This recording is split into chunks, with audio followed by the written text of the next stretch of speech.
Ford just reported $48.3 billion in quarterly revenue.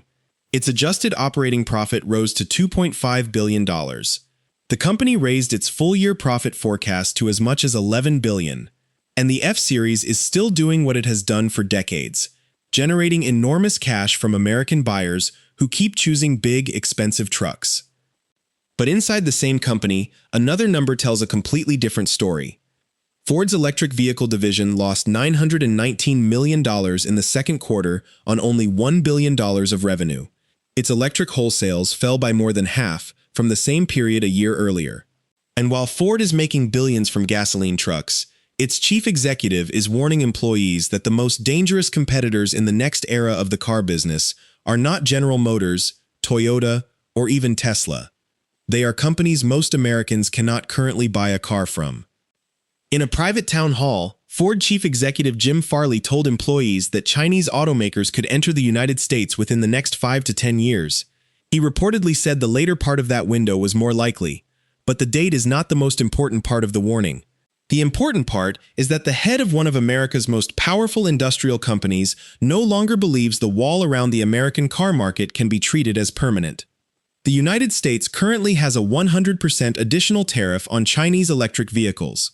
It has also adopted rules that restrict connected vehicle software linked to China beginning with model year 2027, followed by restrictions on covered hardware later in the decade. On paper, that looks like one of the strongest protective barriers ever placed around an industry. And Ford's own chief executive is still preparing for the day it fails to keep the competition out. That should tell you how serious this has become. Because Farley is not guessing from a spreadsheet. He has driven the cars. He had a Xiaomi SU7 brought from China and used it for months. His verdict was not that it felt like a cheap imitation. He said he did not want to give it up. Years earlier, he told an audience at Stanford that Ford had never seen a competitor like China's electric vehicle industry before. He pointed directly at BYD's vertical integration, its battery control, its scale, and its ability to build critical components inside the company instead of purchasing everything through layers of suppliers. Now Ford is spending billions of dollars and redesigning the way it builds vehicles because of what Farley saw. So what exactly is coming? How could Chinese automakers reach America through tariffs, software restrictions, and political resistance?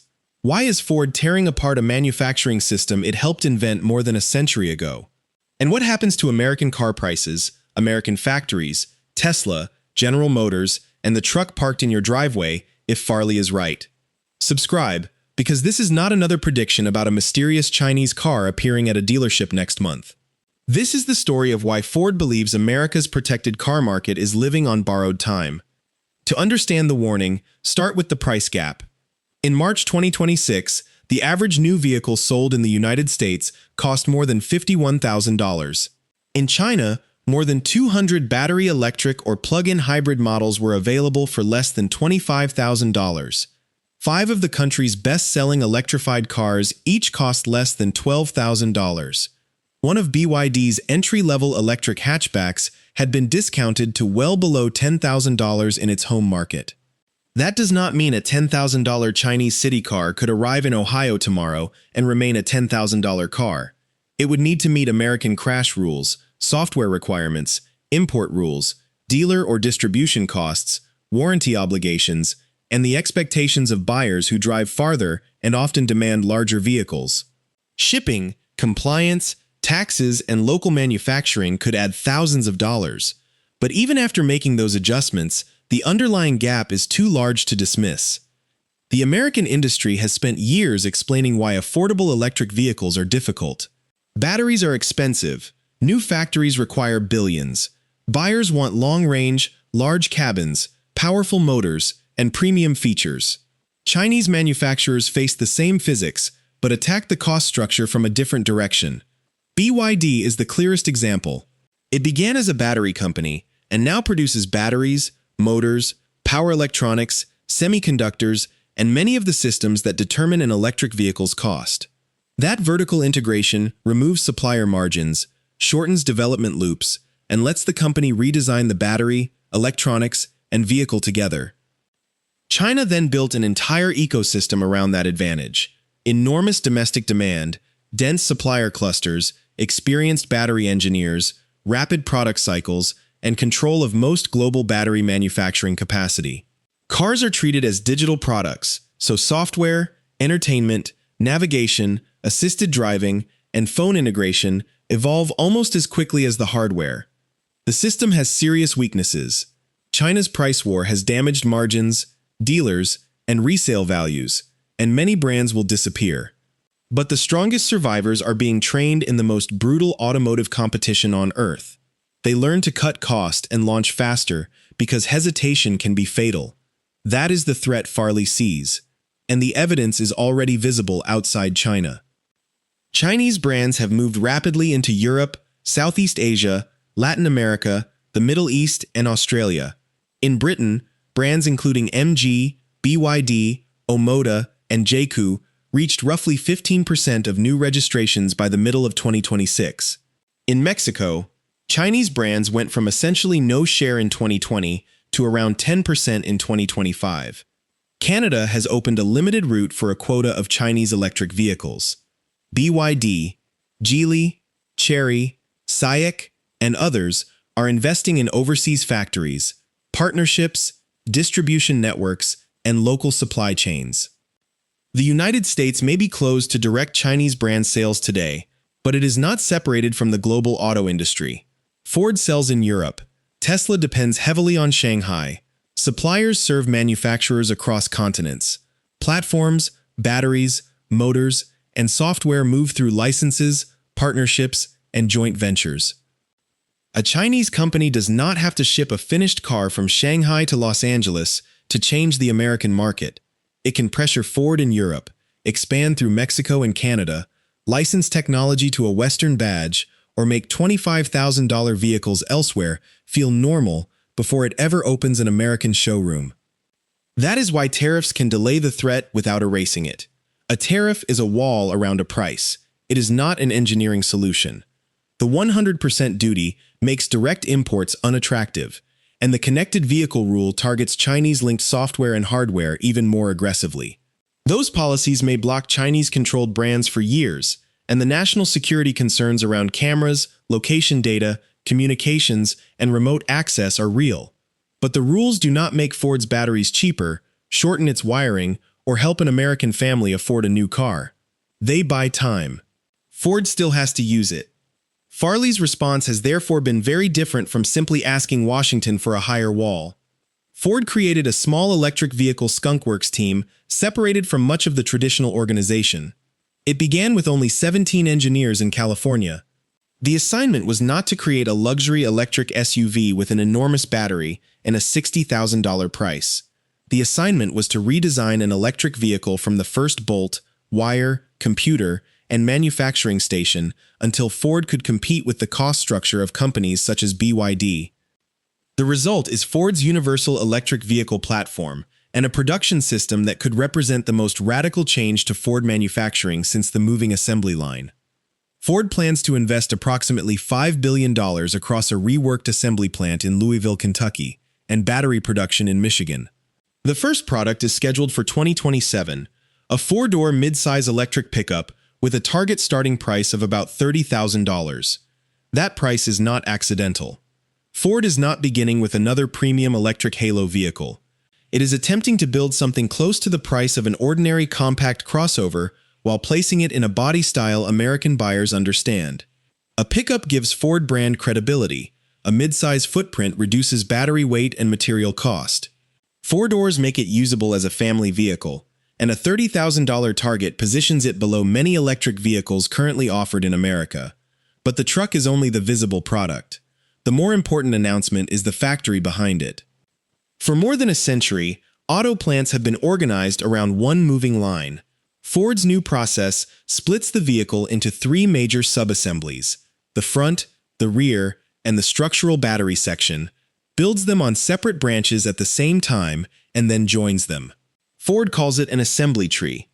Parallel construction changes more than the factory layout.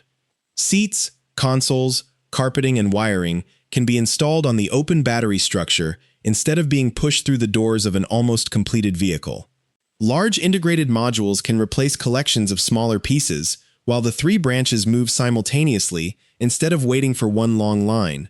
Ford says the platform can use 20% fewer parts, 25% fewer fasteners, and 40% fewer workstations, while cutting assembly time by 15%.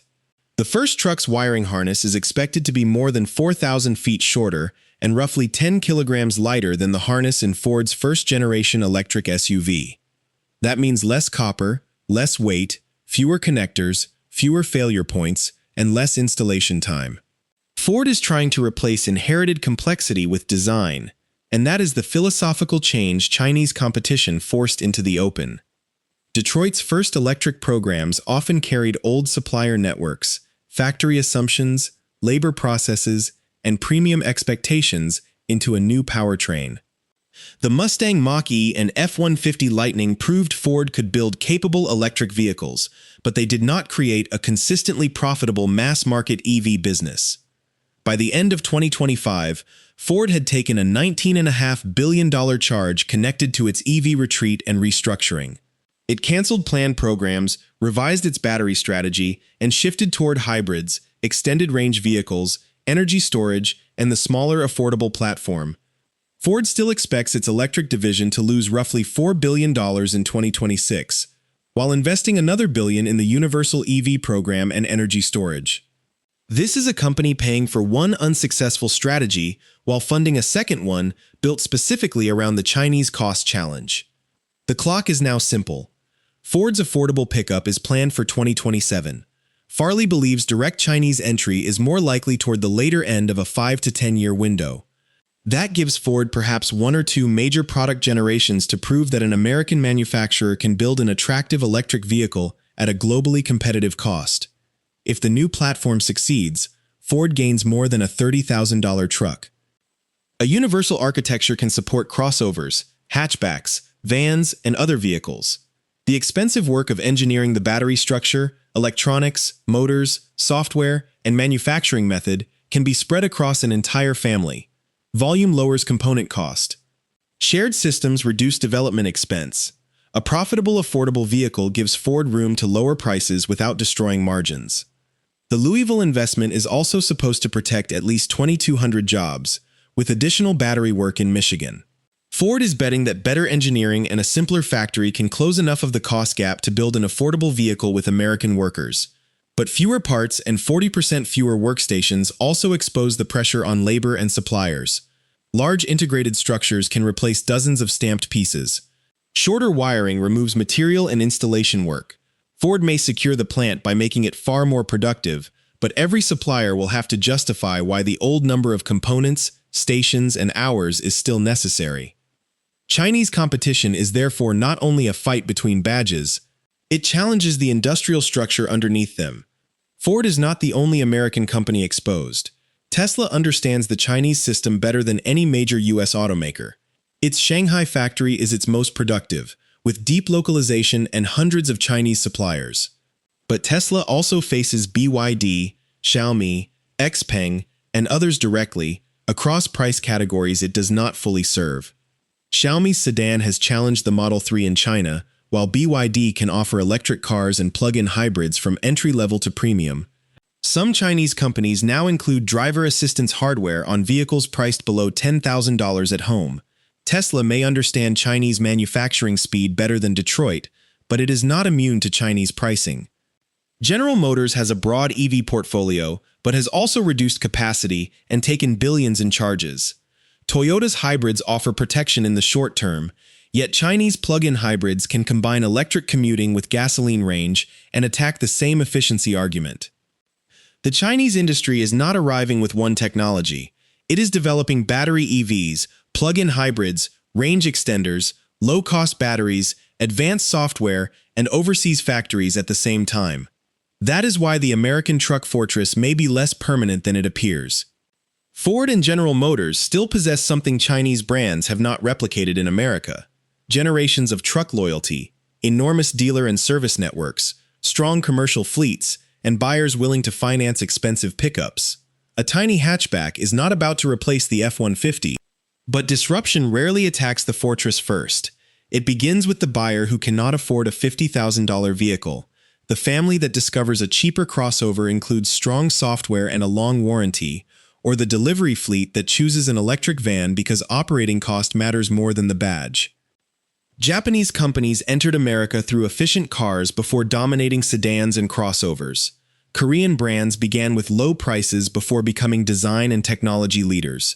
China does not need to defeat the F-150 on day one. It only needs to change the minimum level of technology and value buyers expect for the money. That may already be happening through awareness. Americans can watch reviews of Chinese cars they cannot purchase and see rapid charging, integrated software, assisted driving sensors, and prices that look impossible beside local window stickers. Some comparisons ignore taxes, safety rules, market differences, and vehicle size. But once buyers know a feature can exist in a cheaper car, manufacturers have a harder time charging a premium for it. This is where "America is not ready" becomes more than a headline. The market is protected from a direct comparison.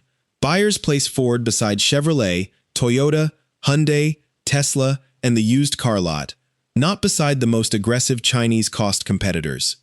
Farley has seen that missing comparison in person. He knows the advantage is not simply lower wages.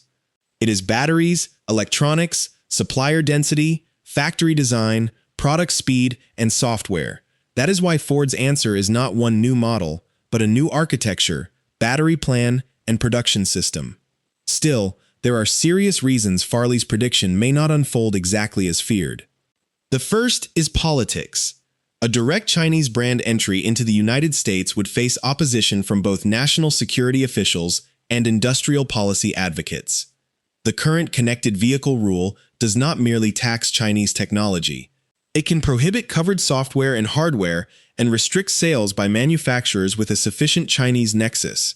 A Chinese company cannot simply build a factory across the border, change the shipping label, and assume the problem disappears.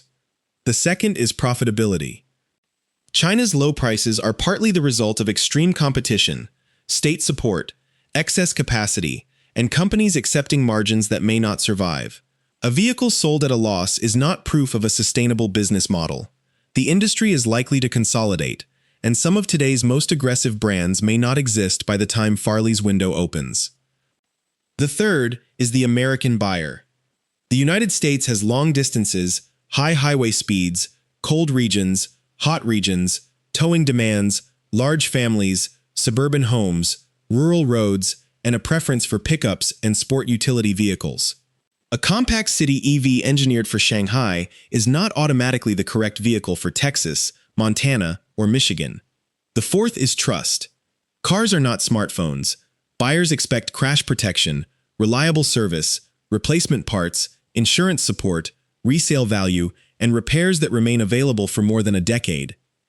A new entrant can offer spectacular specifications and still fail if owners cannot get a damaged vehicle repaired. Ford has real advantages in every one of those areas. It knows American truck buyers. It has thousands of dealers and service points. Its commercial division has deep relationships with fleets. It can combine gasoline, hybrids, extended range systems, and pure electric vehicles instead of betting the company on one powertrain. And in the second quarter of 2026, those strengths helped Ford increase adjusted operating profit even while the electric unit lost money. So this is not a story about Ford being finished. It is a story about current success hiding a future weakness. Ford's most profitable products are large trucks and SUVs. They generate the cash required for investment, but they also depend on buyers continuing to accept high prices, financing costs, fuel expenses, and monthly payments. If affordability becomes the central issue in the next car cycle, leadership in expensive trucks will not automatically translate into leadership in affordable transportation. Farley understands that protection can create comfort, and comfort slows urgency. The most revealing part of his warning is not the 5 to 10-year estimate. It is that Ford is behaving as though the competition has already arrived, simplifying the vehicle, changing battery chemistry, rebuilding an American factory, and targeting a price it once struggled to reach. This is not a simple flag versus flag fight. It is one industrial system built around long supplier chains, dealer margins, lengthy development cycles, and profitable trucks against another built around battery control, vertical integration, software ecosystems, rapid iteration, and enormous scale. Tariffs can determine where the contest occurs. Regulations can determine who is allowed onto the field. Only engineering, productivity, and desirable products can determine who is ready. Ford still has a narrow but real opportunity. Its truck business provides money, its brand provides attention, and its dealer and commercial networks provide reach. If the $30,000 pickup arrives on time, offers useful range, avoids quality problems, and becomes profitable, Ford will prove that a legacy American manufacturer can redesign itself before direct Chinese competition forces the issue. If the truck is delayed, rises sharply in price, or loses billions for several more years, the protective wall will begin to look less like a shield and more like time that was wasted. The Chinese companies will not stand still. BYD will expand overseas, Geely will form partnerships, Xiaomi will turn consumer electronics into vehicles, and weaker brands will disappear while stronger ones inherit talent, suppliers, and market share. By the time a Chinese company can legally sell a connected vehicle in America, it may be larger and more international than the version the country originally blocked. That is why Jim Farley's admission matters. He is no longer asking whether Chinese automakers can build competitive cars or whether they want global expansion. Their products, factories, and overseas sales have answered those questions. He is asking whether Ford can become cost competitive before protection stops being enough. For buyers, the answer will eventually appear on a window sticker. Imagine two electric crossovers or pickups with similar range, safety, warranty, and space. One costs $30,000. The other costs $45,000. One includes advanced software as standard. The other locks it behind expensive packages. Brand history still matters, but $15,000 matters too. That competition could threaten American factories, supplier margins, and resale values. It could also be the pressure that finally returns affordability to a market where the average new vehicle costs more than many workers earn in a year. Keeping Chinese cars out may protect domestic manufacturers in the short term. Keeping every low-cost rival out also reduces the pressure to serve buyers who can no longer afford the average new car. Open the market too quickly, and factories could be hit before they are ready. Keep it closed forever, and the technology gap could become impossible to close. Ford is attempting a third path. Use the protected years to rebuild the economics of the vehicle before the wall changes. That is why the next 2 years may matter more than the next 10. Chinese brands may not arrive until the 2030s. Ford's answer is scheduled for 2027. The first battle will not occur between a Ford dealership and a BYD showroom across the street. It will happen inside Louisville Assembly Plant, inside the Michigan Battery Factory, inside Ford's software organization, and inside every meeting where an engineer asks whether a part, wire, fastener, supplier, or workstation is truly necessary. If Ford wins that internal battle, Farley's warning may become the moment the company woke up early enough. If Ford loses, historians may look back and realize its chief executive announced the threat years before the first Chinese badge reached an American showroom, and the industry still was not ready. So would you buy a Chinese electric vehicle if it met American safety rules, came with dependable service, and cost $15,000 less than a comparable American model? Or should the United States keep the market closed, even if buyers continue paying some of the highest new car prices in history? Tell me what you think below, and subscribe, because Ford's $30,000 electric pickup may be the most important test of the American car industry before Chinese competition finally reaches the gate.